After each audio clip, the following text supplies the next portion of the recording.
사도 바울은 에베소서 1장 3절에서 하늘에 속한 모든 신령한 복을 주신 하나님을 찬송하며 시작을 했습니다.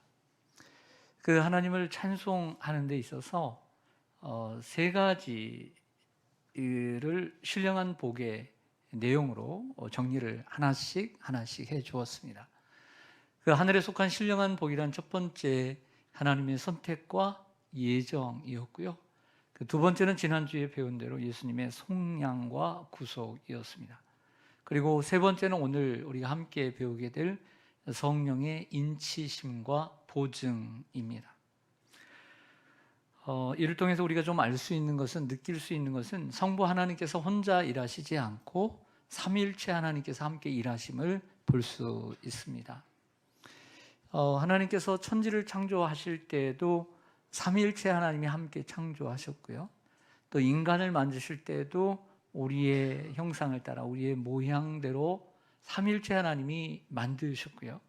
타락한 인간을 구원하실 때에도 이처럼 성부 하나님은 선택과 예정을 하시고 계획 가운데 예수 그리스도의 십자가의 구속과 속량으로 인해서 그 하나님의 예정을 이루시고 성령 하나님의 인치심과 보증을 통해서 우리의 구원을 확증해 주셨습니다. 이처럼 우리를 향한 구원도 삼위일체 하나님이 함께 협력해서 이루시는 것을 보게 됩니다. 하나님이 선택하셨고 예수님이 속량하셨고 그리고 성령님이 인치셨습니다. 오늘은 그 세 번째 단락을 함께 배울 때에 성령님에 대해서 함께 나누고자 합니다. 먼저 나누고 싶은 내용은 첫 번째로 성령은 우리에게 말씀과 함께 오신다는 것입니다. 따라서 하겠습니다. 성령은 말씀과 함께 오신다. 성령의 인치심을 받기 위해서는 전제되어야 되는 두 가지 과정이 있음을 오늘 13절에 이야기를 해주고 있습니다. 제가 읽을 테니까요. 여러분들은 보시면서 우리가 약속의 성령으로 인치심을 받기 위해서 선행되어야 하는 두 가지가 무엇인지를 찾아보시길 바랍니다. 에베소서 1장 13절 그 안에서 너희도 진리의 말씀 곧 너희의 구원의 복음을 듣고 그 안에서 또한 믿어 약속의 성령으로 인치심을 받았으니 아멘. 근데 두 가지를 찾으셨나요? 자, 두 가지 동사입니다. 진리의 말씀 곧 너희를 위한 구원의 복음을 첫째 뭐하고? 듣고 또 그 안에서 믿어입니다. 이 두 가지가 선행되지 않는다면 성령의 인치심이 가능하지 않는 것이죠. 이 두 가지가 얼만큼 중요한가라고 할 수 있습니다. 저는 신앙생활을 해오면서 제가 감히 말씀드리고 싶은 것이 있다면 신앙생활에 있어서 가장 중요한 것 가운데 그래도 하나는 듣는 것이다. 분명하게 말씀을 드리고 싶어요. 저는 복음을 듣고 하나님의 말씀을 듣고 거듭났고 하나님의 이 복음을 들으면서 성장을 해왔습니다. 사도 바울이 고린도 교회가 참 문제가 많았잖아요. 고린도 교회에 문제가 많았는데 그 교회의 문제 가운데 하나가 뭐였냐면 감사를 잃어버린 거였어요. 감사를 잃어버린 거. 이 감사를 잃어버렸다라고 하는 것은 대신 그들 속에는 자랑이 싹 텄습니다. 즉 바리새인들처럼 자기의 모든 행위를 감사하지 않고 하나님 앞에 사람들 앞에 자신을 자랑하게 되었습니다. 이러한 고린도 교회를 위해서 사도 바울이 내린 처방이 무엇인지 아십니까? 당장 가서 너희들 감사를 잃어버렸다. 응? 감사를 회복해라. 이렇게 말씀하지 않았어요.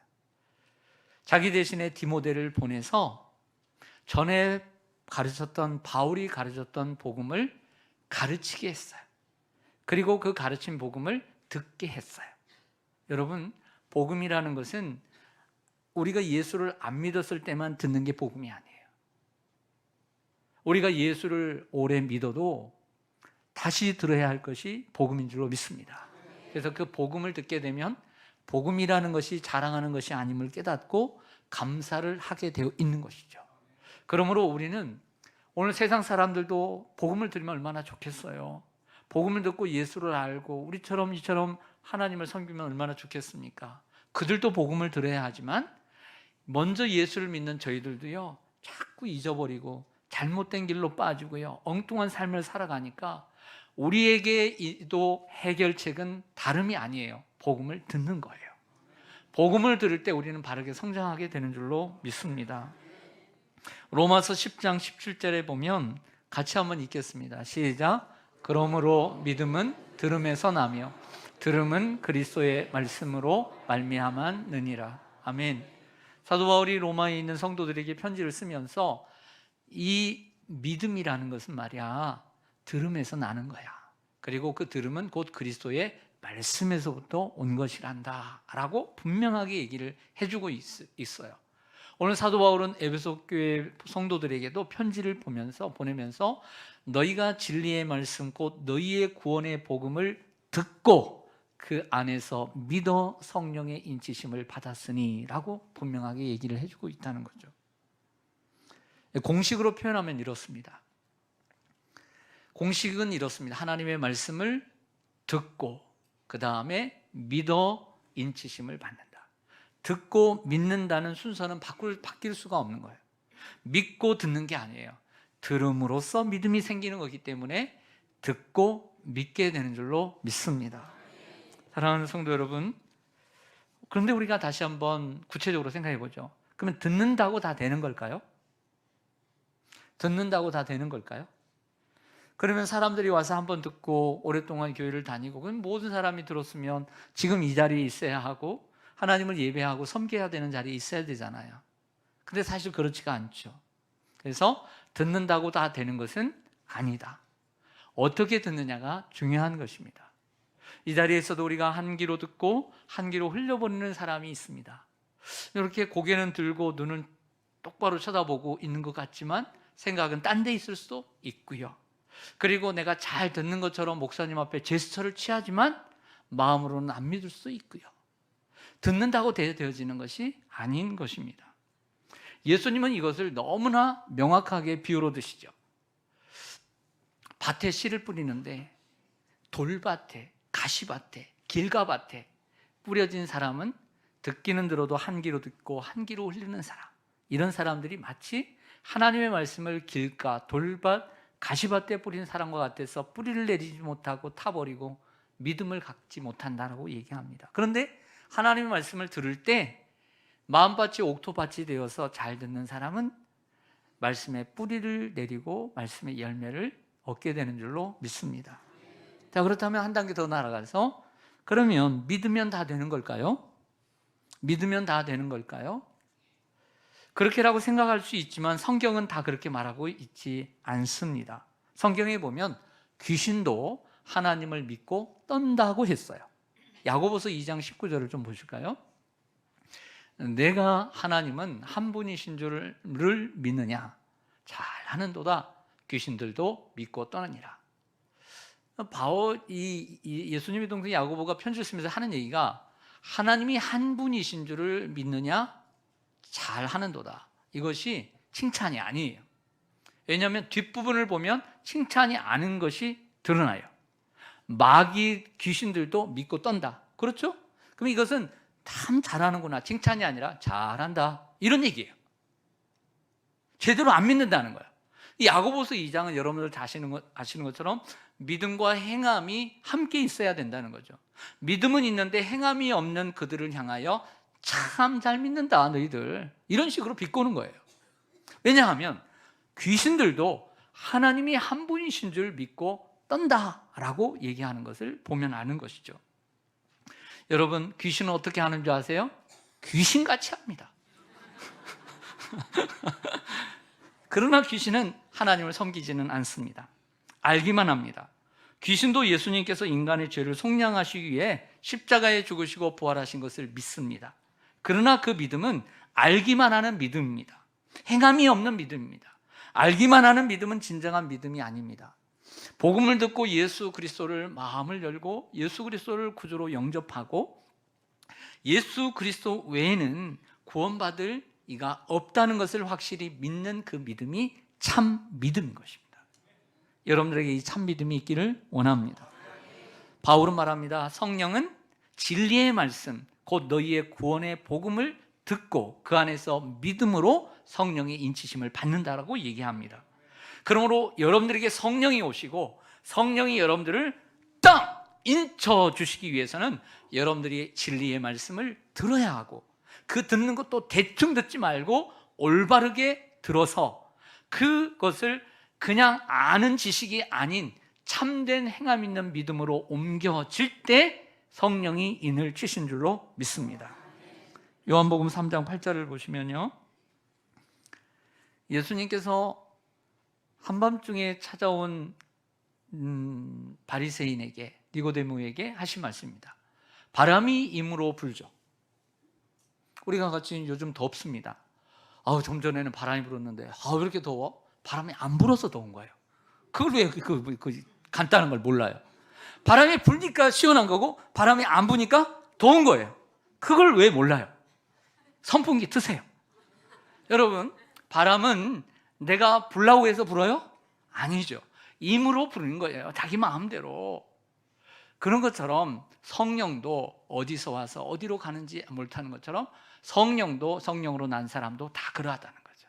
무슨 얘기냐면, 우리가 하나님의 말씀을 잘 듣고 믿음으로써 어느 한 순간에 성령으로 거듭나게 되어지는 거예요. 거듭나게 되어지고, 그것이 성령의 인치심이다, 이렇게 말씀을 하고 있습니다. 우리가 하나님의 말씀을 듣고 예수 그리스도를 믿음으로 성령의 인치심을 받게 되면 그리스도의 속량 곧 죄사함을 받게 됩니다. 그러므로 하나님의 말씀을 듣고 그리고 믿는 것이 얼마나 중요한 것인가를 강조하는 것은 지나침이 없습니다. 자, 오늘 본문에서 두 번째로 드리고 싶은 말씀은 성령은 어떤 분이냐? 인치시는 분이다. 인치는 분이다 라고 소개를 해주고 있습니다. 저와 여러분의 성경 1장 13절을 다시 한번 보겠습니다.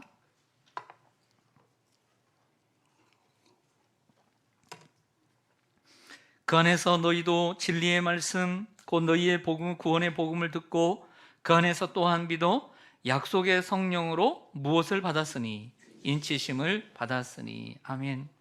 우리가 구원의 복음을 듣고 믿을 때에 하나님이 약속하신, 하나님이 보내주시겠다라고 약속하신 성령으로 인치심을 받았으니, 과거로 되어 있습니다. 이미 받았습니다. 그러면 지난주에 예수님의 속량에 있어서 속량이라는 그 시대의 의미를 설명해 드린 것처럼 이 인이라고 하는, 이 한자로 보면 이 도장, 이 인이라고 하는 것의 의미를 말씀을 드립니다. 인을 치는 것은 소유를 확증하는 행위이고 보호의 책임이 있음을 표시하는 도장을 의미합니다. 진짜임을 확인하는 것이죠. 그리고 누구의 소유임을 확인하는 것입니다.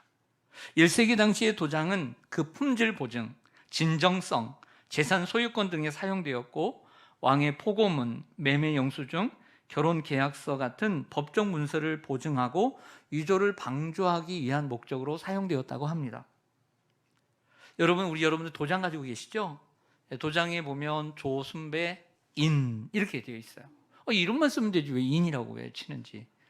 이게 전례인지는 모르겠지만 홍길동 인, 교회도 그렇죠. 여러분들의 회사도 회사 이름에 인 이렇게 들어가 있지 않습니까?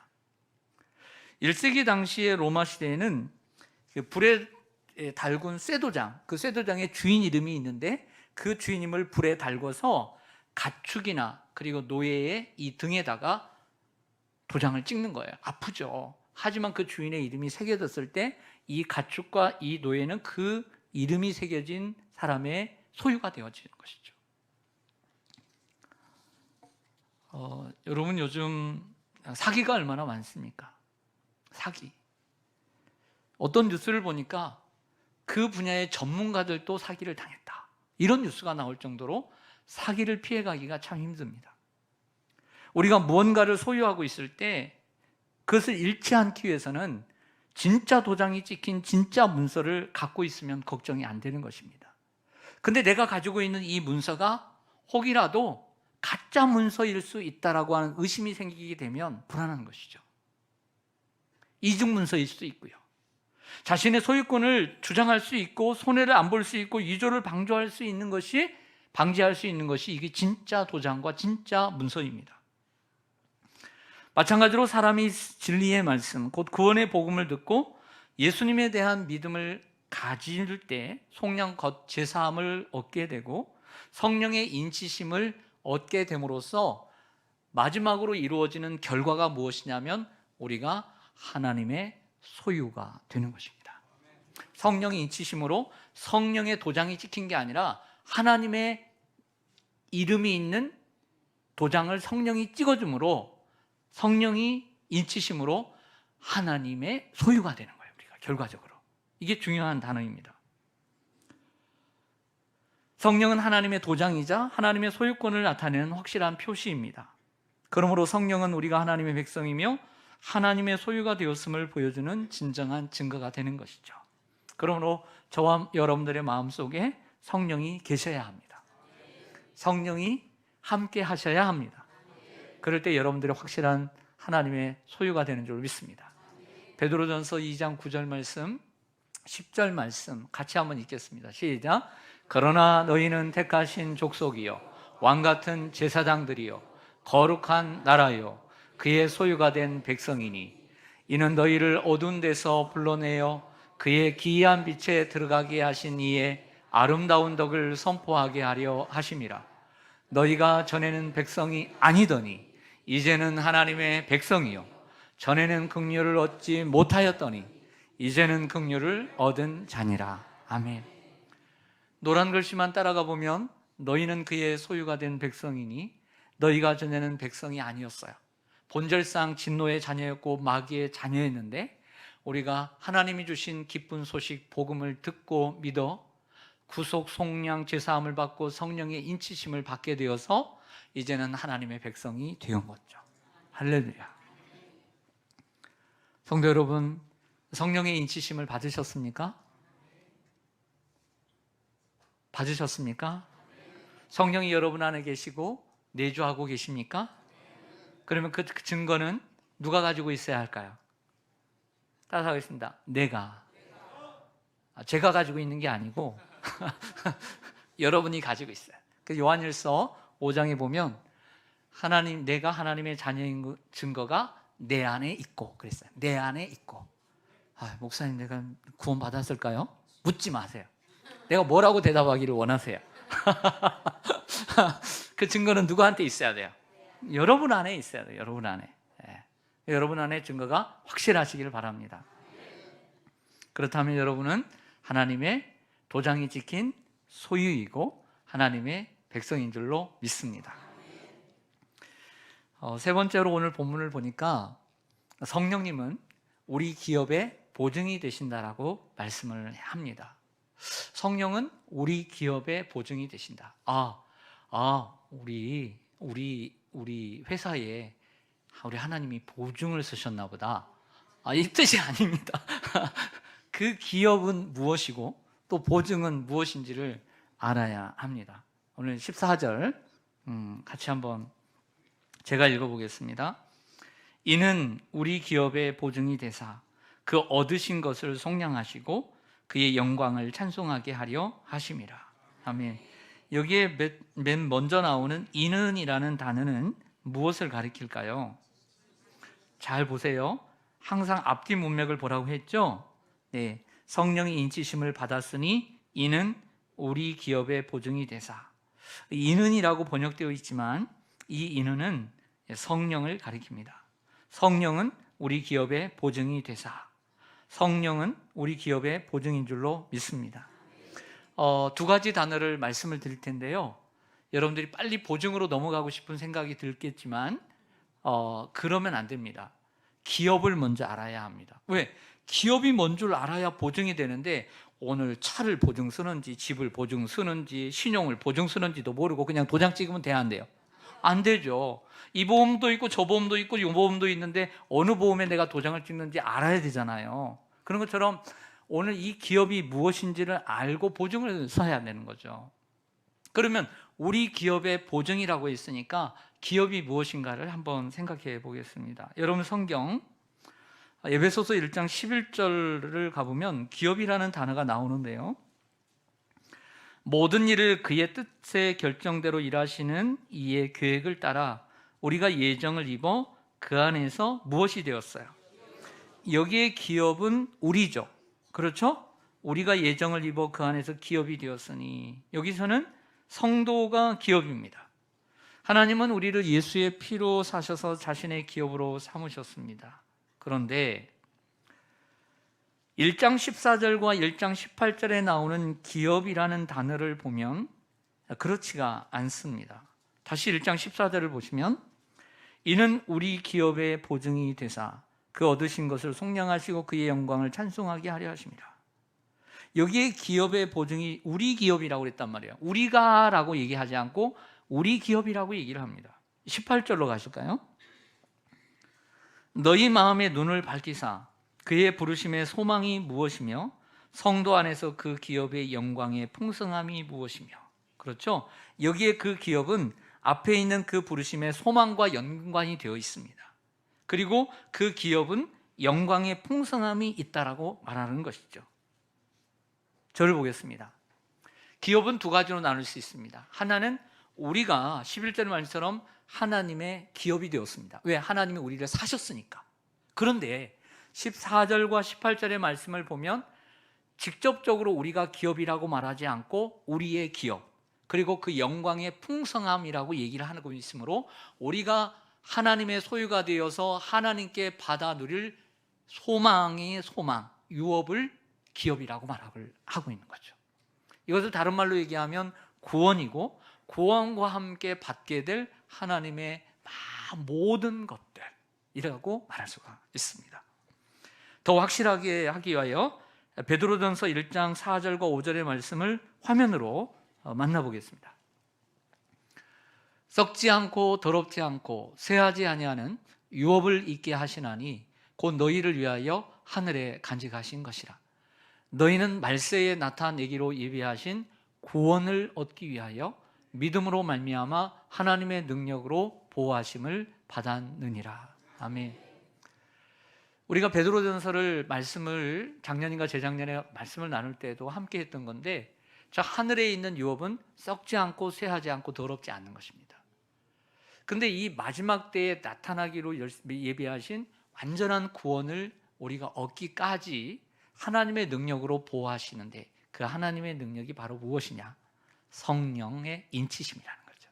그래서 에베소서 4장 30절에 보면 성령이 너희를 구원을 얻기까지 인치셨느니라. 그러니까 구원을 얻기까지 보증해 주시는 것이죠. 이제 보증이라는 단어로 넘어가겠습니다. 우리 기업이 무엇인지, 우리가 받을 구원, 우리가 누리게 될 그 영광을 보증해 주시는 것입니다. 이 보증이라고 하는 단어는 원래의 물건값의 완부를 보증하기 위해 미리 지불하는 계약금, 선수금을 가리킵니다. 성령이 우리 기업의 보증이라는 말은 장차 성도들이 받아 누릴 기업에 대한 계약금이라고 말할 수가 있는 것이죠. 여러분, 만약에 여러분이 이제 새 차를 사려고 합니다. 여러 차를 한번 살펴보고 3천만 원짜리 차를 사려고 마음을 먹었습니다. 그래서 찾아가서 계약을 하고 조건들을 얘기했는데 내 형편이 일시불로 살 수 없어서 500만 원을 계약금을 주고, 그리고 작성을 했습니다. 그리고 나머지 돈은 할부로 내기로 약속을 하고 계약서를 쓰고, 그리고 등기 이전을 했습니다. 500만 원을 줬습니다. 그러면 이 차는 누구의 것입니까? 이 차는 누구의 것입니까? 한번 따라서 하겠습니다. 내 거. 내 거죠, 내 거. 내 거예요, 내 거. 근데 친구가 와서는 얘기합니다. 야, 차 좋다. 어떻게 샀어? 야, 일시불로 샀어? 야, 어떻게 샀어? 물어보니까 어떻게 해요? 500만 원 계약금 주고 선수금 주고 나머지는 할부로 해서 샀다. 그랬더니 이 친구가 말합니다. 야, 네 거 아니네. 이렇게 할 수 있어요, 없어요? 있어요, 없어요? 없죠. 왜? 내 거니까. 내 거죠. 여러분, 경제의 개념이 별로 없으시네. 네, 여러분 거예요. 네. 여러분 아파트를 사러 들어갔는데 여러분 돈으로 다 냈어요? 그런 분도 계시지만 나랏빚을 좀 줬죠. 그러면 그 집 누구 거예요? 내 거. 이제 확실하게 하시네. 내 거죠, 내 거. 근데 이제 한 3달을 할부를 냈어요. 3달 냈는데 사업이 어려워지고 삶이 어려워져서 3달 내다가 못 내버렸어, 몇 달 동안. 그러면 회사가 가만히 있어 안 있어요? 가만히 안 있죠. 와서 그냥 차를 뺏어가 버렸어요. 그래서 500만 원을 떼이게 됐습니다. 그까짓 거 떼일 수 있어요, 없어요? 벌써 1년 타버렸는데. 그럴 수 있죠. 네. 근데 여러분이 만약에 10억짜리 빌딩을 사게 됐습니다. 빌딩을 여러분들이 사게 됐는데 그래도 돈이 다 있는 건 아니고 3억을 선수금으로 주고 계약금으로 주고 그리고 매달 몇 천만 원씩 내기로 하고 계약을 했습니다. 등기를 했습니다. 그 건물 누구 겁니까? 그러죠, 내 거죠. 그런데 이 한 달 한 달 매달 몇 천만 원씩 내기가 쉽지 않잖아요. 그래서 너무 사업도 어려워지고 힘들고 그랬어요. 그래서 이거 돈 갚는 것이 너무 힘들다. 그래서 생각하기를 그까짓 것 3억 정도 떼이고 말지 하고 포기할 수 있어요, 없어요? 포기하겠어요? 여러분이라고 한다면 생각해 보세요. 그까짓 거 3억 떼이지 하고 떼이겠어요, 안 떼이겠어요? 아니, 떼이죠. 그럴 수 있어요, 없어요? 없죠. 제가 말씀드리는 이유는 하나님께서 우리를 3천만 원짜리로 계약금을 건 것도 아니고 3억으로 계약을 건 것도 아니고 예수 그리스도의 핏값으로 우리를 계약하시고 성령으로 보증을 서서 우리를 사셨는데 힘들고 어렵다고 포기하지 않으신다는 거예요. 우리를 하나님의 사랑에서 끊을 수 없다는 말씀을 드리는 거예요. 우리가 받은 구원이라는 것이 현재적인 구원도 있지만 미래적인 구원이 있습니다. 우리는 완전한 구원을 받지 못한 채 신분적으로 하나님의 구원을 받은 상태입니다. 하나님의 아들로 살아가죠. 만약 우리가 완전한 구원을 받았다고 한다면 왜 이 땅에서 고난을 받겠습니까? 왜 나에게 암이 찾아오고 수없이 고통받고 이렇게 몸과 마음이 아프겠습니까? 우리가 완전한 구원을 받았으면 왜 사고를 당하고 수많은 갈등과 고통 속에서 우리는 왜 살아가겠습니까? 우리는 완전한 구원을 받지 않았기 때문입니다. 현재적인 구원을 받았지만 완전한 구원을 받지 않았기 때문에 고통도 있고 사고도 있고 갈등도 있고 고난도 있는 거예요. 그러나 예수님이 오시면 완전한 구원을 받게 된 줄로 믿습니다. 그렇다고 해서 우리가 완전한 구원을 받지 못했다고 해서 앞으로 구원받을 수 있을지에 대해 장담할 수 없는 건 아니에요. 우리가 신분적인 구원을 받았다는 것은 언젠가는 완전한 구원을 받을 수 있다는 것을 뜻하는 것입니다. 그래서 성령 하나님께서 우리에게 보증으로 허락하신 줄로 믿습니다. 예수님께서 마태복음 14장, 15장, 16장, 요한복음 14장, 15장, 16장 마지막 그 설교에서 성령님을 계속 나는 가지만 두려워하지 말라, 보혜사 성령을 너희에게 보내줄 것이다 라고 각 장에서 다 한 번씩 다 말씀을 하셨어요. 그러면서 뭐라고 하냐면 약속하신 성령이 오시면 그 성령은 너희를 고아와 같이 버려두지 아니하고 항상 너희와 함께 있을 것이다. 그는 진리의 성령이시기 때문에 너를 진리 가운데로 인도하실 것이고 너를 옳은 길로 인도해 가실 것이며 세상 끝날까지 함께 하실 것이다. 이렇게 약속하신 줄로 믿습니다. 그 성령님이 여러분들 안에 있기를 소망합니다. 사랑하는 성도 여러분, 우리는 지금까지 1장 전반부를 3번에 걸쳐서 말씀을 나눴습니다. 첫 번째 에베소서 서론을 빼고요. 1장 3절에 하늘에 속한 신령한 복, 우리가 그리스도 안에서 누릴 수 있는 최고의 복, 사람이 살아가면서 받을 수 있는 복 중의 복을 우리에게 주신 하나님을 바울이 찬송하면서 그 찬송하는 이유를 3개로 나누어서 함께 나눴습니다. 하나님의 선택이고 그리고 예수님의 속량이고 성령의 인치심 때문이라고 했습니다. 사도 바울은 이 3가지 복이 전적인 하나님의 뜻이며 경륜 속에서 이루어지고 있음을 강조합니다.